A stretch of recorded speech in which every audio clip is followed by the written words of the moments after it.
What's up? Welcome to the Sports Sidebar Podcast. You're tuning in with your boy Rich, and I'm here with my buddies Tom and JD, and we're about to get this thing started. Let's go!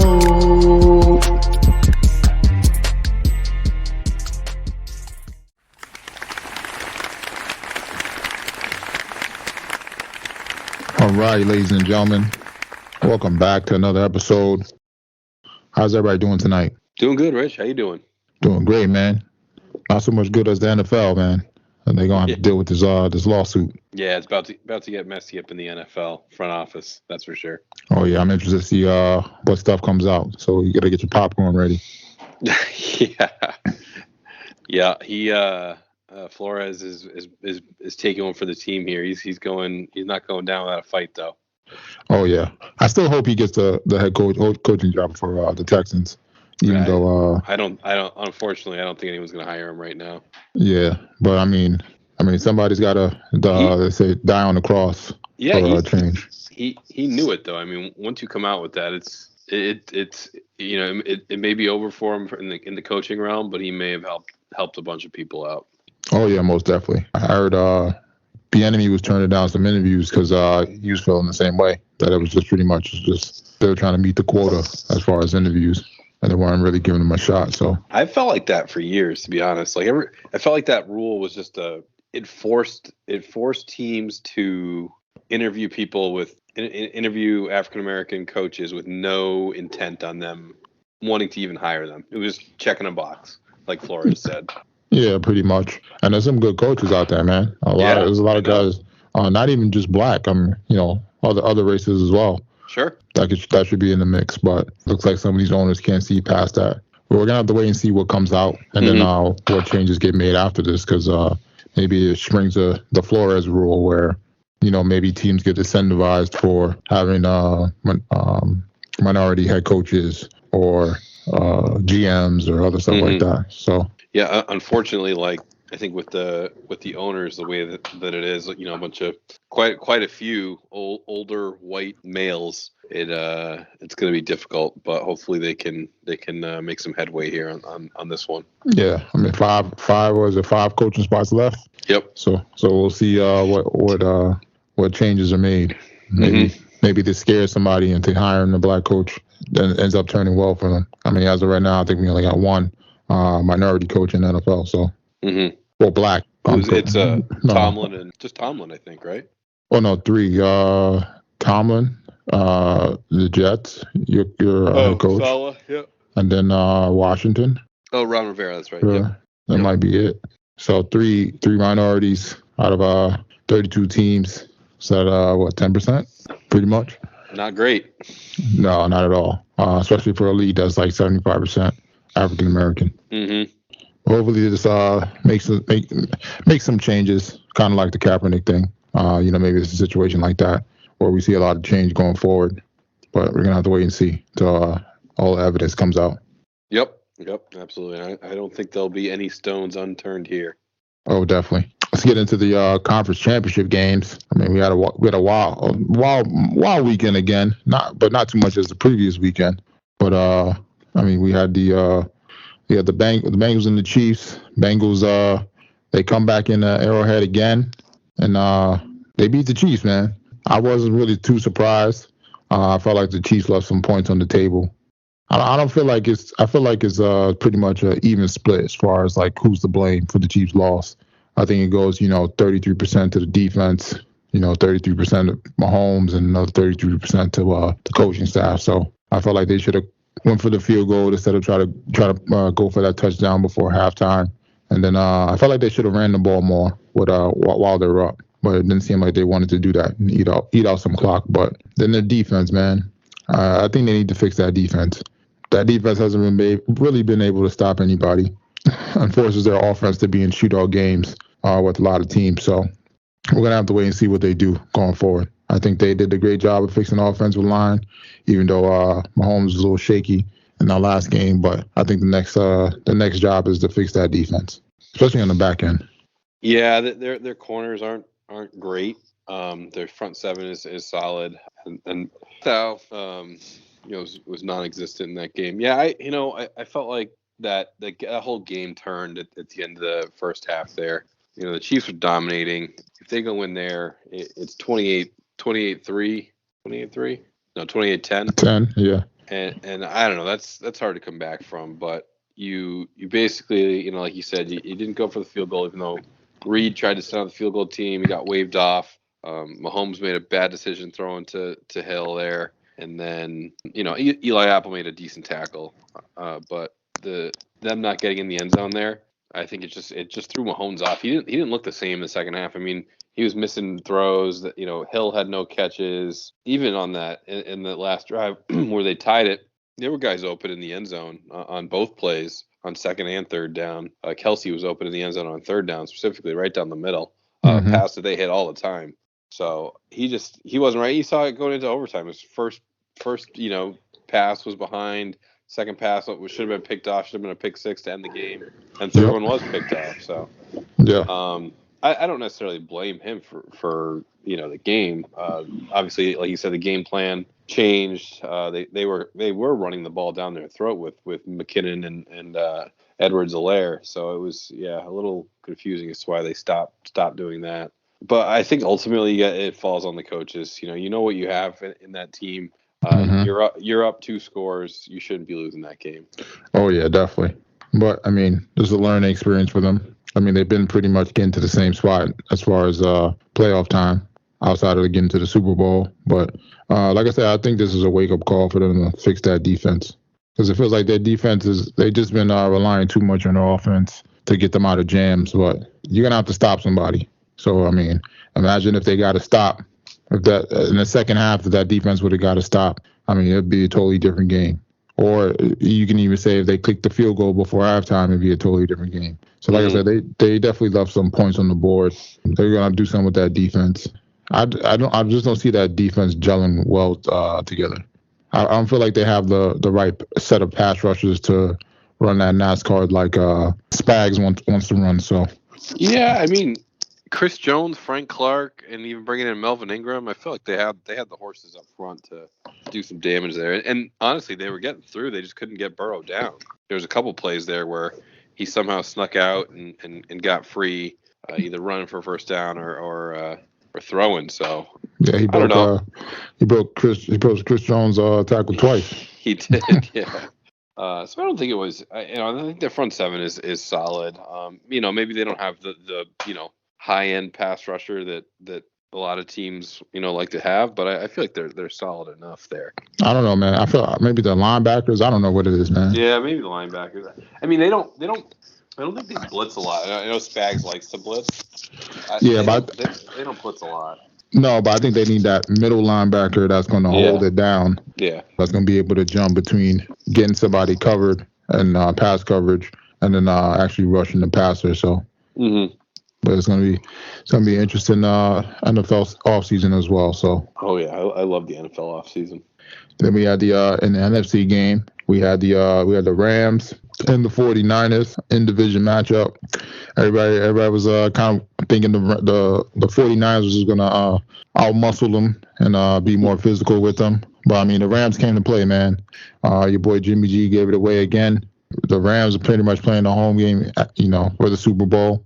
We got your boy Odell in there, first time in the Super Bowl. Matthew Stafford up in there, first time. So it's going to be great, man. How are you feeling? You think Jimmy G days are done in San Fran? I think they are, yeah. I think he's done. I don't know what they do. It's tough. I think that they'd probably like a guy like Rodgers to come for 3 years, let Trey Lance figure it out, because Trey Lance did not look good this year in his short stint there. But and the fact that Jimmy G is still starting, and I know he's got a good record and he's a good game manager, but he doesn't do anything to really wow you. But the fact that he's playing over Trey Lance is maybe an indictment on Trey Lance as well. So I think Jimmy's probably going to get traded, is my guess. It's a little to no. I think it's no cap it. I think he's zero dead money if they trade him. They can cut him too, but they'd probably be better off trading him. But yeah, I mean, you know what? I didn't think obviously down the stretch there, he didn't. I didn't think he played that bad though for the game, to be honest. No, yeah, I don't think he played that bad, but I think he should have not freaking chucked that when he's taking that sack. Yeah, and not that was a smart play, and then obviously got the bad bounce off Hasty's hands. But that defense couldn't really get a stop either. They couldn't really stop Akers and Stafford. I think Stafford was hitting Kupp and Odell. Pretty much that whole second half there. So yeah. And they had the chance. They had the chance to intercept him, and what's his face there? Tart dropped it. Yep. That's why he plays. That's why he's on defense. For sure. Oh yeah, but I mean, I just feel like this is the matchup we were looking for. But I feel like this is the Super Bowl is pretty much like a LSU versus Alabama again, because the Rams have a bunch of hired guns, kind of like how Alabama does with top recruits. So I mean, I don't think Joe Burrow's really scared. And I don't think it's going to be the type of game people think it's going to be, as far as Aaron Donald and Von Miller getting Joe Burrow on every down. Yeah, my guess is Taylor's going to scheme something up to keep Burrow relatively unharmed. I don't think they had any. I don't think KC had any sacks against Burrow. So obviously after that game against Tennessee, they had to figure something out, whether it's getting the ball out quicker or mixing in some handoffs. Although I think they could hurt themselves handing the ball off too much against this Rams defense. That front seven's pretty tough to get through. Oh yeah, but then you also have to look at the other side where you got pretty much almost three number one receivers, and Ramsey can't cover all three. So somebody's going to be open. Whether they stick Ramsey on Chase all day or they just stick Ramsey on one side and he just covers whoever's on that side, and then they start switching guys up. So that's going to be the real chess match as far as who can get open on that defense. Because, I mean, they got the guys to get open, but then on the other side, the Rams got the guys to get to the quarterback. So my guess is they put Ramsey on T. Higgins and then double Chase. I think that's the smart play. I don't know, man. But I mean, Boyd's gonna have to get open, man. You still gotta worry about Boyd and Mixon. Mixon, yeah. I mean, they're gonna probably throw him some stuff in the flat. I don't know. That's what I said. It's gonna be a chess match. Pretty much, it's gonna be counter for counters, and there's gonna be who can cause the most damage on defense, and then who on offense is gonna be getting open. Because I'm sure if they go with that game plan and they're doubling Chase, and all of a sudden Chase is still getting the ball and he's at almost 100 yards by halftime or some crazy stat, it's just going to be like, all right, we're going to have to switch some stuff up. So. Oh, for sure. Yeah. I think that goes without saying, but I think that you want, if you're going to double someone, you're going to double Chase, right? And if you can man up elsewhere, I think that it's a huge advantage for the LA, because they don't need to bring the house all the time to get to Burrow, with Donald and Von Miller and that front line there. I think they can get to him without blitzing extra guys. Yeah, it's going to be about the no name. Sure. Making a name for himself. That normally sometimes what happens in the Super Bowls when it gets close, there's a bunch of different chess matches going on. But I mean, we got 2 weeks to talk about it. So the All-Star game coming up. Well, Pro Bowl. Sorry about that. Pro Bowl game coming up, and then we got the Super Bowl. So I'm looking forward to it. Yeah, the Pro Bowl's kind of dead to me. I mean, when no offense to Mac Jones, but when Mac Jones is getting the Pro Bowl nod, something ain't working. I know a lot of these guys have a long season, and to me, I almost think at this point, I just don't like how they just replace Derek Carr's is going to sit out, so we'll just bring in the next guy. Oh, he's going to sit out, so we'll just bring in the next guy. Now you got freaking 8 quarterbacks for the AFC. They're all going to technically be a Pro Bowler, right? But I don't know. It just seems I don't like the way they do it. I'm kind of over it, and I know that these guys get incentives and things, but my guess is that those start to go away unless they change something about how the Pro Bowl works. Do you think that they need to put it at I don't want to say do it like the NBA where they put it in the middle of the season, or you think they need to do it before playoffs, or? It's hard because it's not like in the NBA and in baseball and in hockey. It's more of a show off type game, right? The NBA one turn is usually only fun to it's fun to watch. It's entertaining, but No one's playing defense. No one's really running 100%. It's a dunk contest, a 3-point contest. And then for the last like 2 minutes, it turns into a game if it's close. Baseball, baseball is baseball. It's an exhibition game. I don't think that, they're overly worried about who's winning that game. And then hockey's the same way. But football is tough because there's not really much you can do to show off, right? Like other than, some flashy catches or some funky plays, like it's still a game where you got to hit people. And these guys have been hitting each other all year. And if you do it you can't do it for the playoffs because then people won't play in it. Unfortunately, like you could do it after the season, but then you're I don't know. People are kind of get done with it after the Super Bowl. I don't know. I don't know what you do with it, to be honest. I say you name guys to Pro Bowl. Whoever shows up, and then you figure out, maybe you play like a flag football game. I have no idea, no clue, or like just a skills competition or something. I don't know. No one's watching the Pro Bowl anyways. I didn't even know it was on last year. Yeah, man. I don't know, man. I don't know what the answer is. But the fact that, like I said, the fact that Mac Jones is going to a Pro Bowl because Herbert, Mahomes, Allen, all are basically saying, yeah, no, we're not coming. We're tired. Long season. Get ready for next year. Like, yeah, I don't blame him. And then you have to worry about getting injured too. So, I don't blame him at all. But that's the hard part because now it's like we were talking about earlier. Like a lot of these guys have incentives tied to being named to a Pro Bowl, and they don't have to go. They just have to make the Pro Bowl. So I don't know. I don't know what they do. I don't know, man. Maybe they make him play a pickup basketball game or something. I don't know. That might be even worse. Yeah, but I think more people probably watch that than actually watch the Pro Bowl. Yeah. I don't know. They got to switch it up, do something different. Something's got to change. I just don't know what it is. And then outside of that, we got your boy Tom Brady officially retires. I know people probably not snaggling up some Brady jerseys. All that Brady memorabilia up. I'm sure the prices are rising on those. Too bad that guy didn't keep that football, man.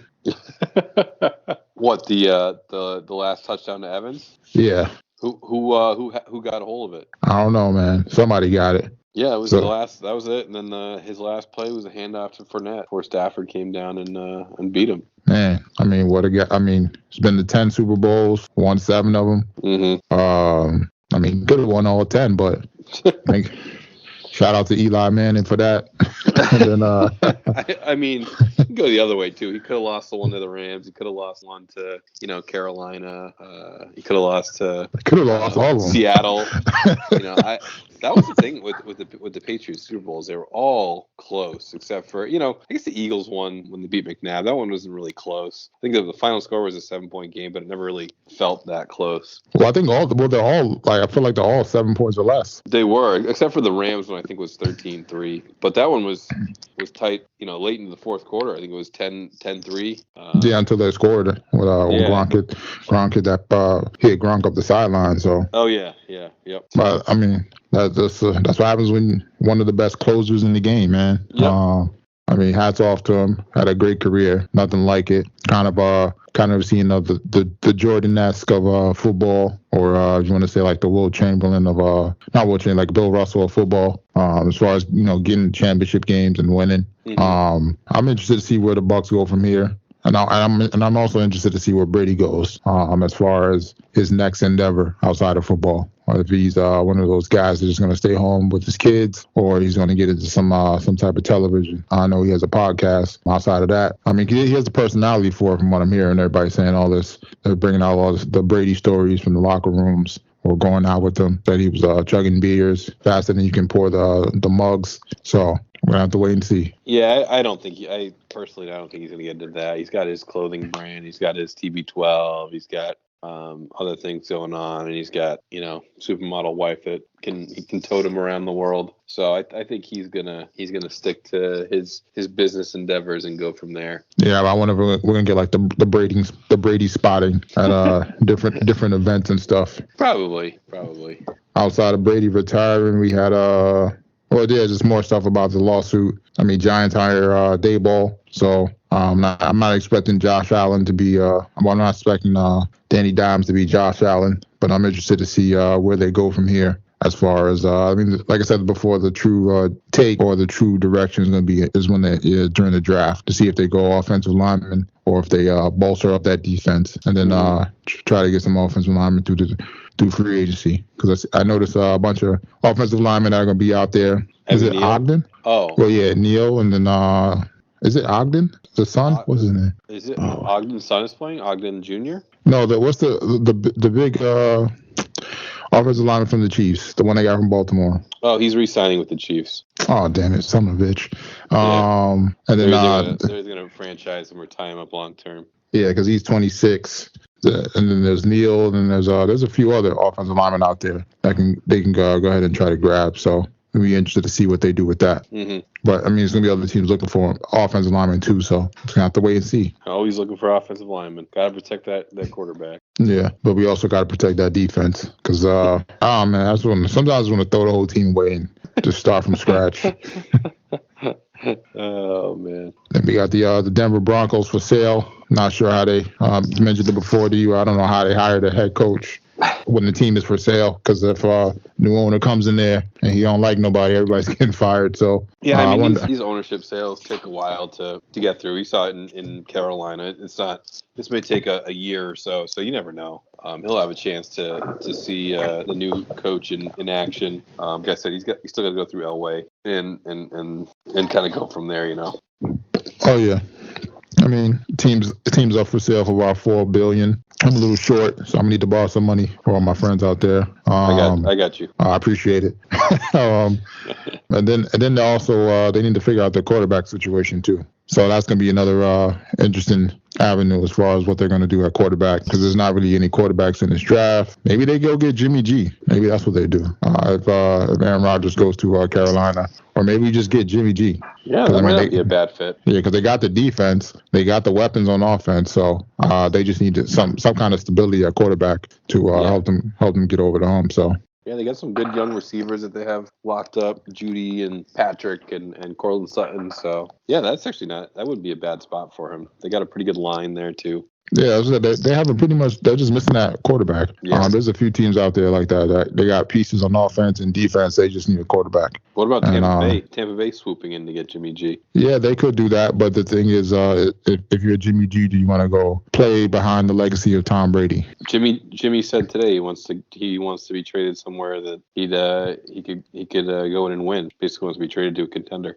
I don't know, maybe New Orleans. If you're in New Orleans, you go get Jimmy G. There's a bunch of teams that they need quarterbacks. Yeah, that's the thing. There's teams that need quarterbacks, and not a lot of quarterbacks out there right now. Yeah, and especially this draft doesn't help because there's not many quarterbacks that people really want. So there's going to be a battle for quarterbacks for this year. So yep, or maybe some of these older quarterbacks make a name for themselves, like Trubisky or Jameis Winston. So.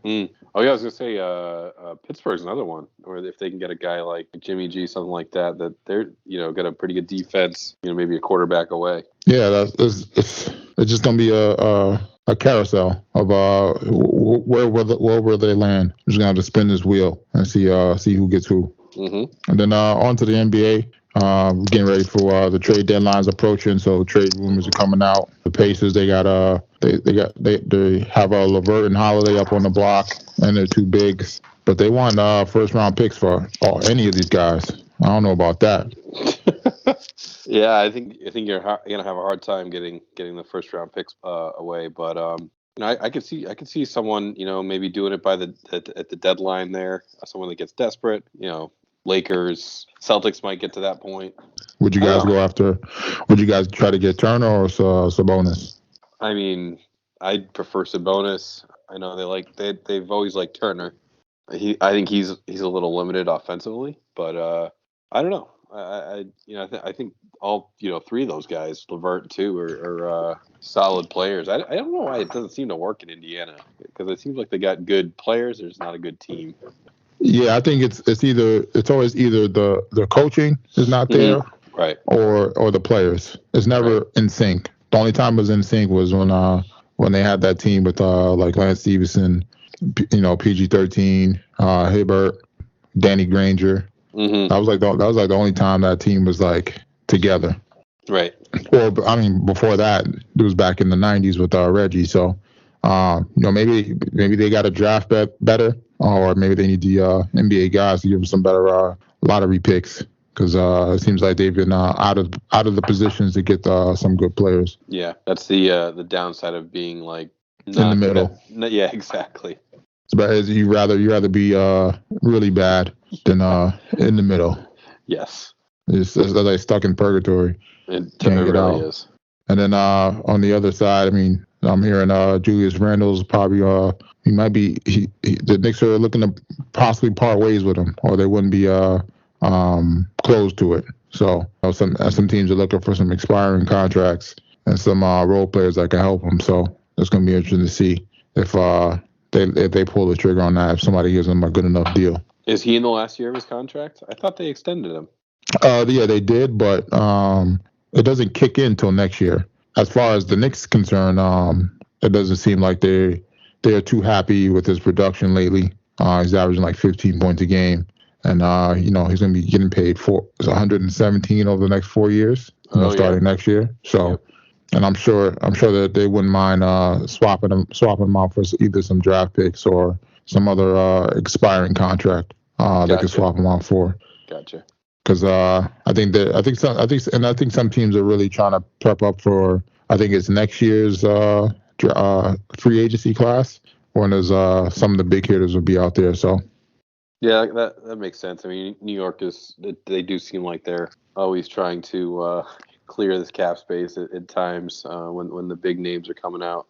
See if they could grab a couple one of these times.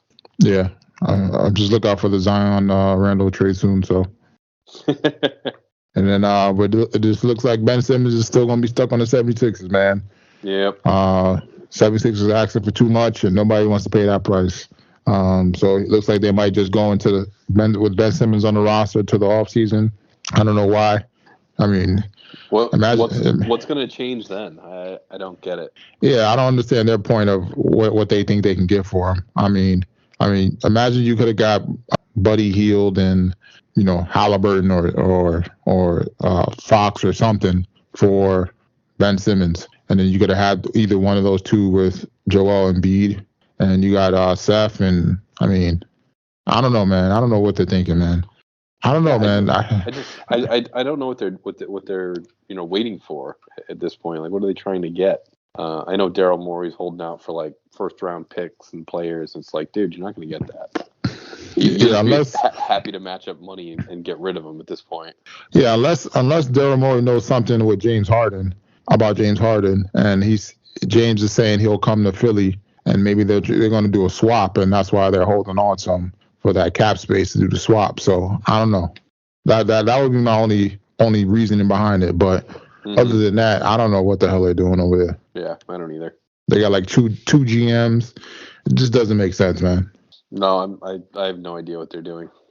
Then and for NCAA basketball, I mean, not too much, but we're getting ready for March Madness, one of the best times of the year. Mm-hmm. I mean, as of right now, for the men's side, it's looking like Auburn and Gonzaga. Kansas and Baylor are the possible number one seeds. Other teams like UCLA and Duke are looking at 2 spots. I mean, Kansas just got a beat down from Kentucky. Yeah, so I wonder if that'll bump up UCLA or Duke into the number one spot, into one of those top 4 teams to be the number ones, or if they'll keep Kansas up there. But it's gonna be fun, man. Get your brackets ready because they probably gonna be busted after the first day. The way this year has been looking, with number ones losing the next day. So I'm looking forward to it. Yeah, Auburn's kind of held on to it now. I think they've won 17 in a row. They're holding down that top spot. Finally, get a team in there that hasn't lost almost immediately. But yeah, the top 5: Auburn, Gonzaga, UCLA, Purdue, Kentucky. I watched the end of that Purdue game, which is wild. I turned it on. I think they were down 20, or they were up 20. Sorry. And I was like, I'll watch something else. I left it on, and slowly Ohio State came back, tied it, and then Purdue won at the buzzer. But yeah, it's getting to be that time. It's heavy conference schedules right now. Close out February, and then you get into the conference tournaments, and then it's real. It starts to get real fun then. I love when those conference tournaments start, and then obviously getting into March Madness. Oh yeah, pretty much like a month away. So yeah, and you get basketball on at noon. noon through like 2 in the morning if you want to stay up. Pretty much. It's great for when you're working from home with for the background too. So yeah, for like a week and a half, it's awesome. The conference. Oh yeah. And then on the women's side, I mean, we had NC State, Louisville, South Carolina, and Stanford pretty much wrapping up the number one spots. I mean, I don't know what to tell you, man. It looks like South Carolina might roll through everybody the way they're looking. I think so. But I do like some. I feel like some other teams have some shots to get in the mix. Not to win it, but just definitely create some upsets. Definitely look out for Duke. Their women's team is great. Iowa, that's another one of my sleeper teams. But I'm looking forward to that too, because it's like the alternative. Like you get the men's, then you get the women's, and you get the men's, and you get the women's. So I mean, it's just college basketball all year. I won't say all year round, but like pretty much the whole month of March and summer, April. So and don't count out UConn if they get your girl Paige back for the tournament. Yeah, I'm not counting them because I don't know if she's gonna come back, and I don't think they're tough enough to get into to beat like one of these teams. Mm-hmm. Like I think they could beat Louisville, but I don't think they could beat NC State, South Carolina, or Stanford. So I mean, I can see them still getting to like the Elite Eight before they kick the can. But it's all going to come down if Paige could come back and how healthy she is. Yeah. And then also who's in your bracket, because sometimes I feel like they be loading the brackets up, and I hate when they do that. They do that sometimes. We're gonna have to wait and see. But I mean, once again, madness is getting ready to come upon us, so it's gonna be a lot of fun. Absolutely.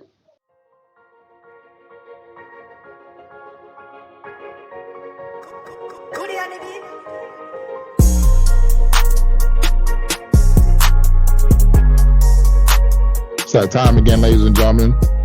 We got a brand new edition of JD's Bites and Brew. What you got for us? All right, so talked about this one a little bit last week, but did some homemade pasta that was then turned into like a creamy type pasta dish that had chicken, spinach, and a ricotta, and then a light cream sauce. So basically, for the pasta is relatively, I guess, straightforward to make. Just flour, eggs. It took me 3 tries to get a good ball of dough. I wasn't patient with the first 2, so it just takes some time. Well, because I'm used to pizza dough, which in pizza dough, it basically it's quick, yeah. It's quick, and then you just have to let it rest for a while. So the pasta dough, you really have to kind of roll it up a bunch of times, work it quite a bit. It takes like 10 to 12 minutes to really get it to a spot where then you can let it sit.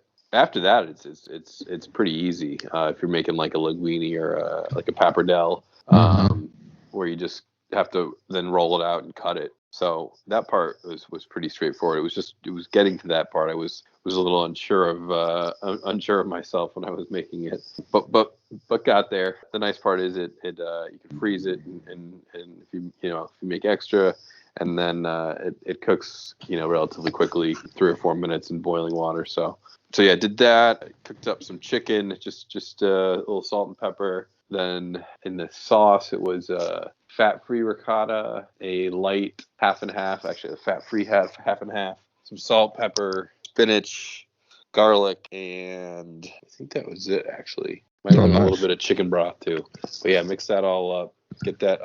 Sorry. It was a white cooking wine. Okay. So mix that all up. Let that sauce thicken up. Then toss the spinach in and the chicken back into the sauce, and then once the pasta was done, threw that in there as well, and mixed it all up in one big pot. So came out pretty good. It's pretty light, at least on the calories per serving. So don't have to feel bad eating that pasta, and it reheated well. So I had it for a few days after that. Oh, nice. I'm sure the next time you make it is going to be, I feel like it's going to be faster the next time you make it, because you're going to pretty much know what you're doing now. Yeah. I mean, the first time I made gnocchi, took me a while, because I was like, it just takes a little while to get used to something when you do it the first time, obviously. But I don't know if I'm doing this right, around every turn. So yeah. Yeah, but it's always great when you try new things, and then you find something you like, and you can add it into your arsenal. as far as like things to make, things you can eat, especially if especially if it's something you don't eat often. It makes it more enjoyable when you do make it and eat it. Totally agree. And then what did you guys drink that down with? All right, so first beer back on for review this week is it's a Viridescence. It's called. It's out of Fox Farm Brewery, actually down by Coughlin in Salem, Connecticut.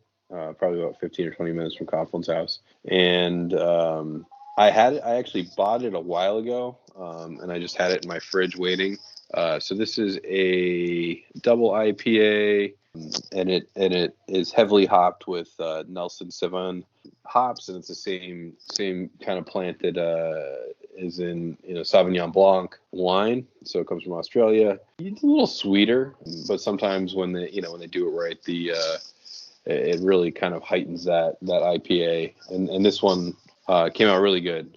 So I'm usually not a huge fan of those hops in double IPAs. I think it can be too sweet at times, but this one they blended pretty well to kind of tone down that flavor, so you don't have it be too sweet. What do you mean, like too sweet? Like how sweet is it? Like what would you compare it to? So have you ever had like a Sauvignon Blanc wine?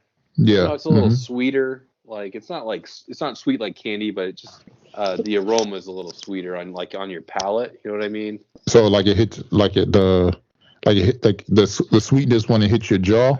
Like you know when you gotta. Oh, okay, exactly, I got you. Exactly. So usually when you get a beer, it's bitter, a bitter hit, or like at least with the beers now that they make, it's very soft when it hits you, and a lot of them are actually like more juicy, like pineapple type flavors and things like that. This one is a little bit more like almost like you just like put a little bit of that Sauvignon Blanc in your beer, but mixed it well so that it kind of balanced that bitterness with a little bit of the sweetness from the wine. That's not bad. No, it's but sometimes it just comes out. I don't know if it's too strong. Too strong. Yeah, too strong, and it makes it a little weird tasting for me. But this one they did well, and there's a couple like Hill Farmstead does a Nelson hop beer that's really good. Treehouse does a couple of them that are really good. So you can do it. You just have to be able to do it right. Gotcha. And I feel like sometimes you got to be in the mood for those, like when it's like too sweet. Sometimes I can't eat stuff, even like cake, like when sometimes stuff is like too rich. Like I can't really. I have a few sips or a few bites, and I'm just like, that's it. I can't really enjoy it that much. Yep. No, I'm the same way. I'd give that. By the way, I'd give that beer like a 7.8. I thought they did a good job with it. Yeah. That's actually really good. Yeah. It's above average, close to 8. Yeah, getting there. But that sounds like one of those things, like I said, that I can't have all the time. No, this is one. I think I only got like 2 or 3 of them because I saw the hop and I knew what it was going to be. It was surprisingly, like I said, more palatable than I had thought at first. Oh yeah, that's JD's Bites and Brew, everybody. Not too much on the BRRs this week. I didn't really watch too much. I started watching Scream on Saturday. Oh yeah.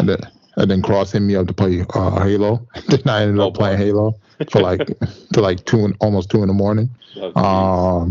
But so I got to rewatch it. But so far when I was watching it, I was like a few minutes into it, and he hit me up. He's like, "Yo, come on, man, come play, come on." So I was like, "All right, I'll just play." I wasn't really doing anything. It was Saturday night anyway. No, was it Saturday night? Yeah, Saturday night. I mean, we got some other shows coming out. We got Raised by Wolves coming back. That's the show on HBO Max. That's about the androids. Scott Ridley show. Okay. So it has that alien feel to it. I like the first season. The season finale was kind of weird, so I'll probably rewatch it before I watch the new season that starts on Friday. And then we got Snowfall coming back in about another week and a half. It's one of FX's best shows. Definitely want to check that out, especially if you like The Wire and stuff, shows like that. It's really based off of, I want to say, the story of the real Rick Ross. But that's neither here or there because they're going to say it's not, even though they kind of stole his story. But overall, it's a great show. Like I said, it's one of FX's best shows outside of Atlanta. And I'm Dave. And I think they have another show that's pretty good, too. I don't remember that show. I forget what it's called. And then that's pretty much it, man. So watching Euphoria, waiting for Boba Fett to get a few more episodes in, then I'll binge it. And then we got Moon Knight coming up for on Disney Plus. That's one of the next Marvel series. He's kind of like Daredevil and Batman put together, but he has like a lot of psychotic breakdowns. He suffers from like personality disorder, so he has different personalities of him. So he has this like superhero personality where he has like a suit, then he has another personality which is like a nerd, then he has another personality where he's like a sophisticated superhero, and he dresses like in a white suit and drives in a limo. But I don't know if we're gonna get all those different versions of him in the TV show for the first season. But I mean, it's gonna be interesting to see how that links to the other Marvel stuff, because they got Doctor Strange coming on next month. So that, and I think that's the one that everybody's really been looking forward to, because there's gonna be the multiverse of madness. So hopefully we see a lot of stuff that's gonna change the game. How'd you like Euphoria now that you're caught up? Oh man, that show gets weirder and weirder by the week. I don't know. I think it's fine. I'm kind of with Tom. Like I'm kind of out on the let's make Rue a drug dealer thing. Like obviously she's not selling drugs; she's just taking them. But yeah, I don't understand her plan. I figure what is she? She owes Lori what, like $3,000 or $4,000? I forget. So at some point, she's gonna have to figure out how to get that money to her. Yeah, she said she giving her a month. So yeah, right. So I don't know. I don't know what her plan is, but yeah, the thing with like Elliot and Jules is strange. Yeah, I feel like they're gonna fall in love, and then Rue's gonna be like Left the out. oddball. Yeah. Yeah, but now she's mad at him because she's probably blaming him for the getting back on off the wagon, getting back on drugs. So I don't know. I think it's got a good storyline. It just gets a little, I don't know, it gets a little weird at times. Hopefully they clean it up. But I mean, overall, still a good show. The dad like losing it, basically telling his whole family he's gay was kind of wild. Hilarious. Actually, like the end of that when he's like, well, you two dipwads are gonna clean up my piss. I'm out of here. But I mean, you see, he still has to worry about the tape. So yeah, I think that he's like, yeah, right. So from a legal perspective, yes, he does. But you can tell he's just like done. Yeah, he's pretty much on. He's being true. He's being true to himself, that what he should have been years ago. Yeah. That kind of that backstory was kind of wild. Figure out how he got where he is. You know what I mean? Yeah, but I'm sure that's like a truth in modern day society. With a lot of different people. So I'm sure they touched on that. But as I said, they do a good job of touching different subjects. Great characters here and there. Some fun, some we like more than others, which we get to see more of. What's his name? Ash and those guys. Yeah. Ash is great. But I mean, maybe they dedicate some more episodes to those people, kind of like how they did with the brother, Ash's brother. I forget his name. Oh, Fez. Yeah, Fez, like they did on the first episode. Kind of like how they give the backstory about him. Yeah, no, that was a good story. The Fez story was good. Yeah, I think you're right. I think the an Ash story would be interesting, but I think they would just kind of it would follow along in what's his face along Fez's story. Fez's story, yeah. But yeah, he's funny, man. I like how he beat the crap out of Cal. The dad. Oh yeah. To the point where it was like, bro, like stop. He's like, yeah, call the cops. Go ahead. Yeah, we know he's not calling the cops. All right. See, he's like, yeah. See, I told you, he's not gonna call the cops. And he's like, pussy. Yeah. I'm trying to figure out how old he is. Like, what, 10, 12 maybe? 13? Yeah. Yeah. Somewhere around there. Those two are funny. But yeah, they got like the Rue Jules storyline, Elliot, like that just has to get figured out. And then freaking what's her face there? Cassie is a complete disaster. Yeah. And yeah, that one, whew, man, throwing up in the hot tub at Maddie's party there, and yikes. Yeah, I wonder if she goes into like some kind of suicide watch because of everything that's going on. Yeah, but yeah, it's not bad. It's not bad. Yeah, I mean, overall, it was a good show.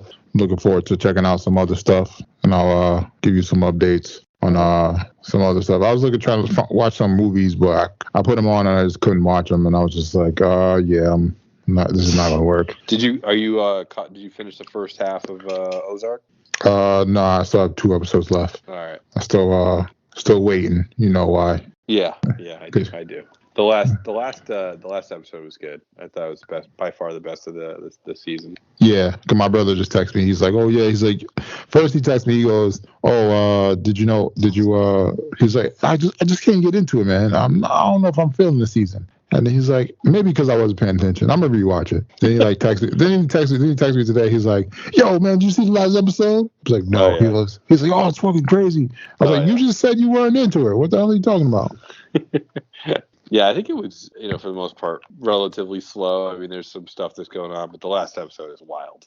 Yeah, I'm sure. Because I mean, they know how to make it. They know how to make a suspenseful episode, especially the way they left it off from last season. They do. Because I tried watching this. What is the not Brazen. Area 81 or something on Netflix. Mm-hmm. It's kind of weird. It's just, I don't know, man. It's just not grabbing my attention. It's supposed to be about a guy who's I don't even know, man. I can't even tell you. He's watching some damn videos trying to figure out what happened to some girl through the videos, but the girl knew his dad, and then something happened to his parents. It's one of those shows unfortunately is not keeping my attention. I might have to try to rewatch it from the beginning to see if it makes sense. Yeah. And then I think that's pretty much it. All right, ladies and gentlemen. Until next time. Until next time, Rich. I want to thank y'all for rocking out with your boy Rich, JD, and Tom here on the Sports Sidebar Podcast. Give y'all something to ride out on.